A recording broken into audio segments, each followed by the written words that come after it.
सद्गुरु एक सत्ता है जो नित्य है।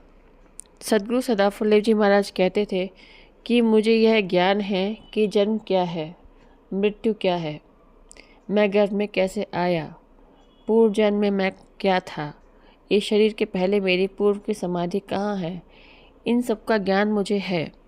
वो सत्ता कहती थी कि मृत्यु एक विज्ञान है।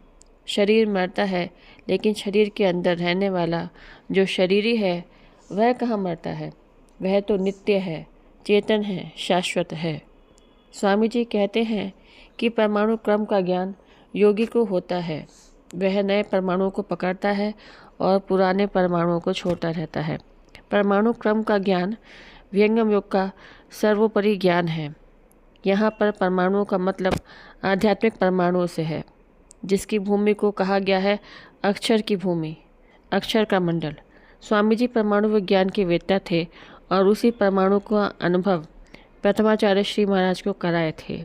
स्वामी जी कहते थे कि यह जो परमाणु विद्या है, इसका वर्णन दर्शन शास्त्र में है, वेदों में है, लेकिन वह ज्ञान आज अनुभव में नहीं है।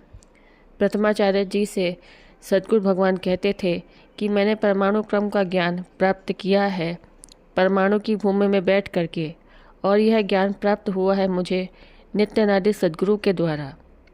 विहंगम योग में जो सबसे अमूल्य वस्तु है, अमूल्य धरोहर है, वह है परमाणु के योग वियोग का ज्ञान, जो मुझे प्राप्त हुआ है विरासत के रूप में। स्वामी जी कहते थे परमाणु क्रम के ज्ञान के लिए ज़रूरत नहीं है किसी पुस्तक के पढ़ने की, वेदों के पढ़ने की, दर्शन शास्त्र के पढ़ने की। वह तो अनुभव परक ज्ञान है। उस ज्ञान को योगी अनुभव के धरातल में, अनुभव की भूमि में प्राप्त करता है।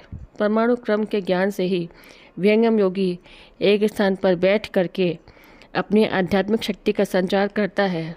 देश में ही नहीं, सुदूर देशों में भी परमाणु ज्ञान के बल पर आध्यात्मिक प्रयोग करता है, जिसे सद्गुरुदेव ने कहा अक्षर का ईक्षण प्रयोग। और इसका ज्ञान प्राप्त होता है परंपराबद्ध सद्गुरुओं के माध्यम से। परमाणु विज्ञान की जो कला है, वहीं पर अध्यात्म है, वहीं पर विहंगम योग है, वहीं पर सद्गुरु मंडल है, वहीं पर शब्द की भूमि है, वहीं पर चेतन केंद्र है। बोली सद्गुरुदेव भगवान की जय।